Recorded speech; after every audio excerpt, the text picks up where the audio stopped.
안녕하세요, 여러분. 오늘은 논어에 나오는 짧지만 무게 있는 한 구절을 함께 나누려 합니다. 독신호학 수사선도. 뜻은 이렇습니다.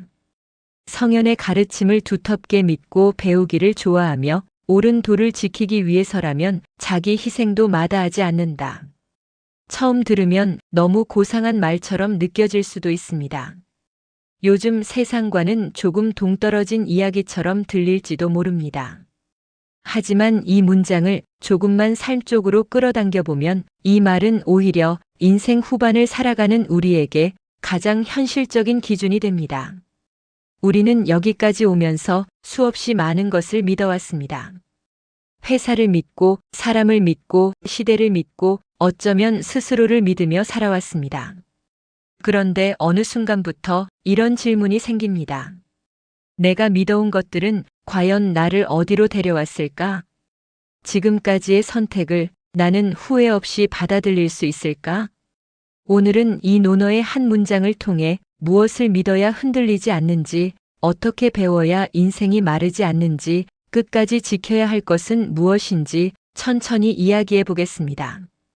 논어에서 말하는 독신, 곧 두터운 믿음은 아무 생각 없이 따르는 맹신과는 분명히 다릅니다. 공자는 무조건 믿으라고 말한 적이 없습니다. 오히려 그는 의심하지 않는 믿음보다 검증을 거친 믿음을 더 중요하게 여겼습니다. 공자의 믿음은 감정이 아니라 태도였습니다.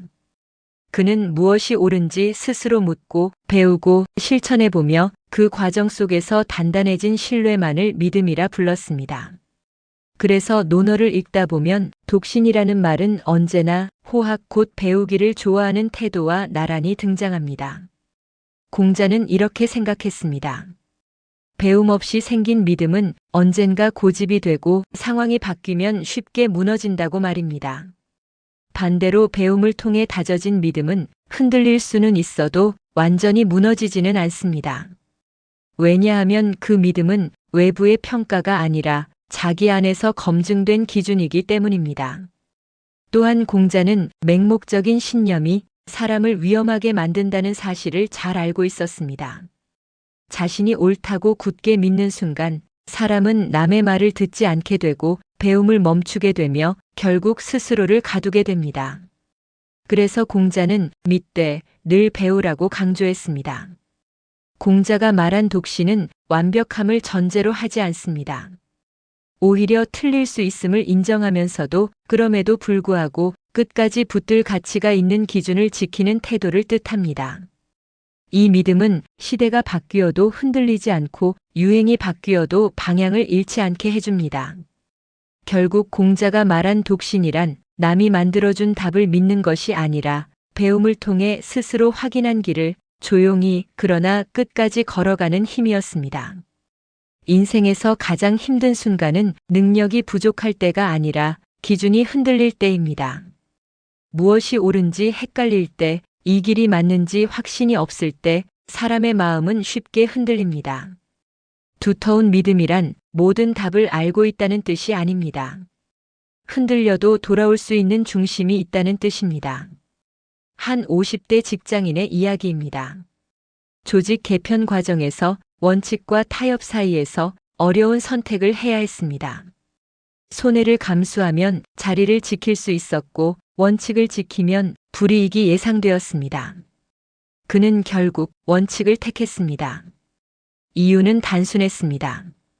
이 기준까지 버리면 나는 나를 못 믿게 될 것 같았다.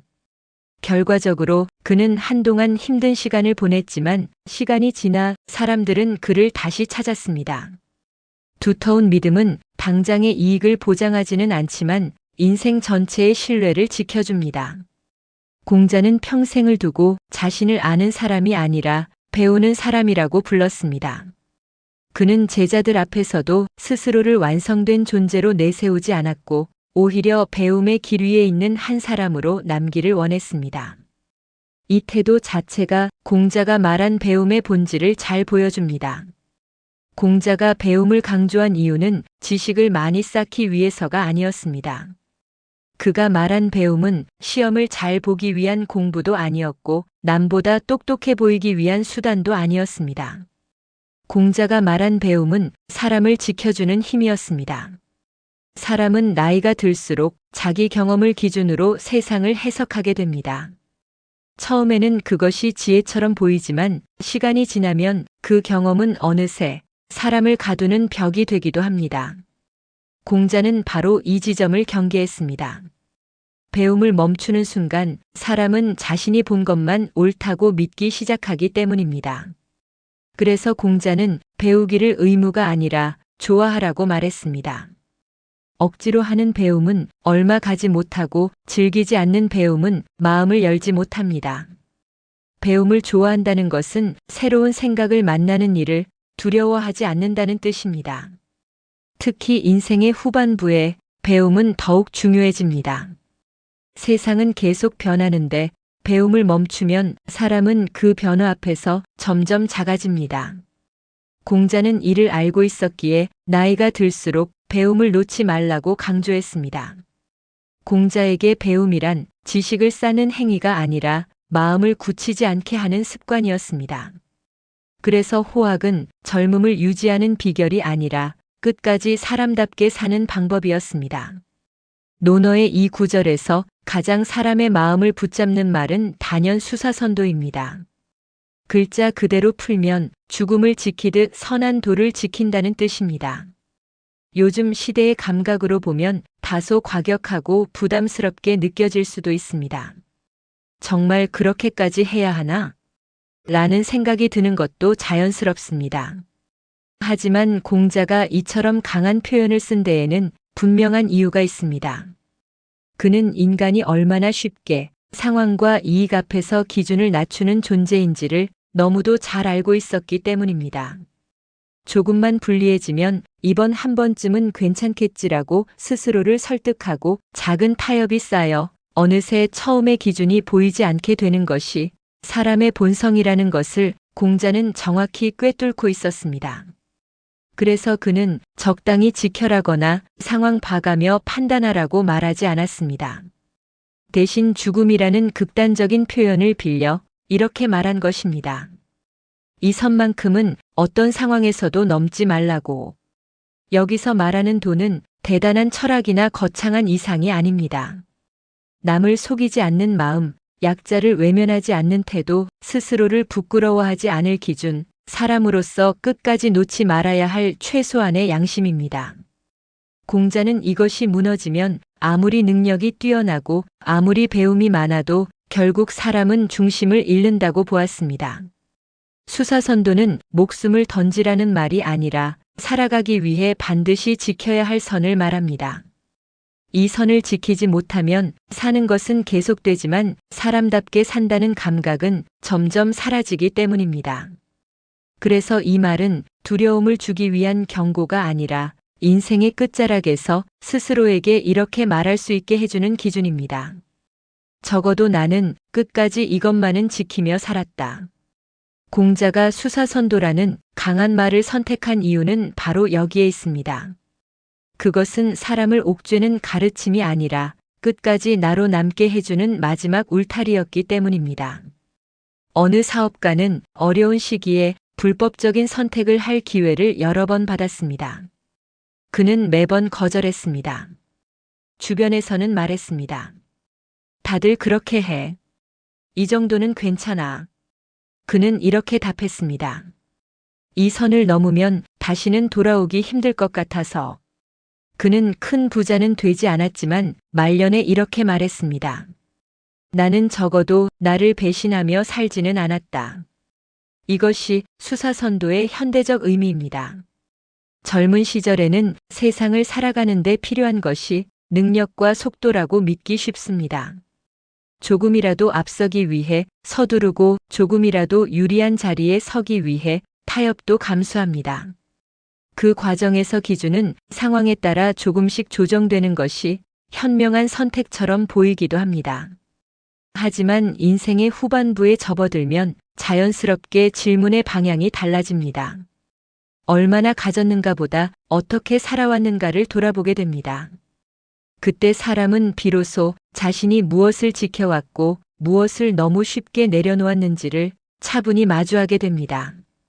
이 지점에서 논어의 이 말은 유난히 묵직하게 다가옵니다. 독신호학 수사선도. 이미 많은 것을 겪어본 사람에게 이 말은 이상적인 구호가 아니라 현실적인 기준으로 들립니다. 왜냐하면 인생 후반에는 더 얻기보다는 지켜야 할 것이 분명해지기 때문입니다.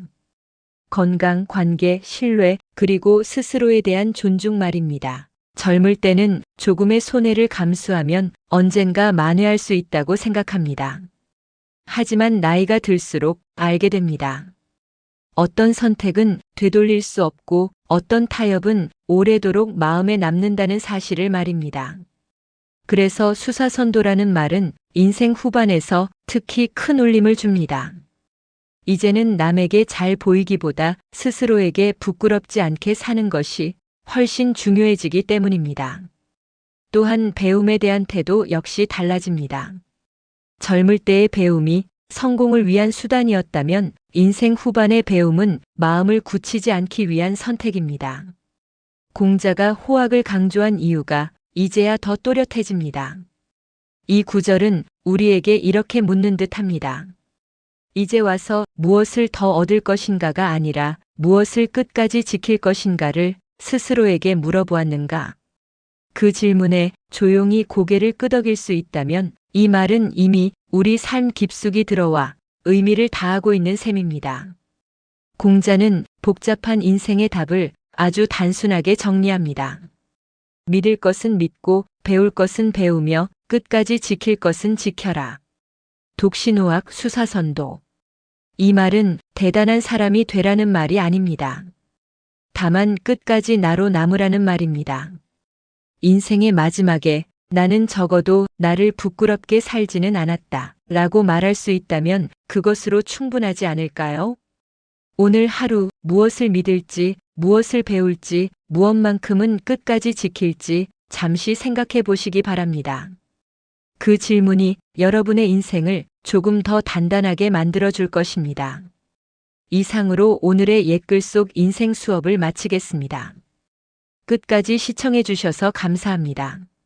다음 시간에 또 만나요.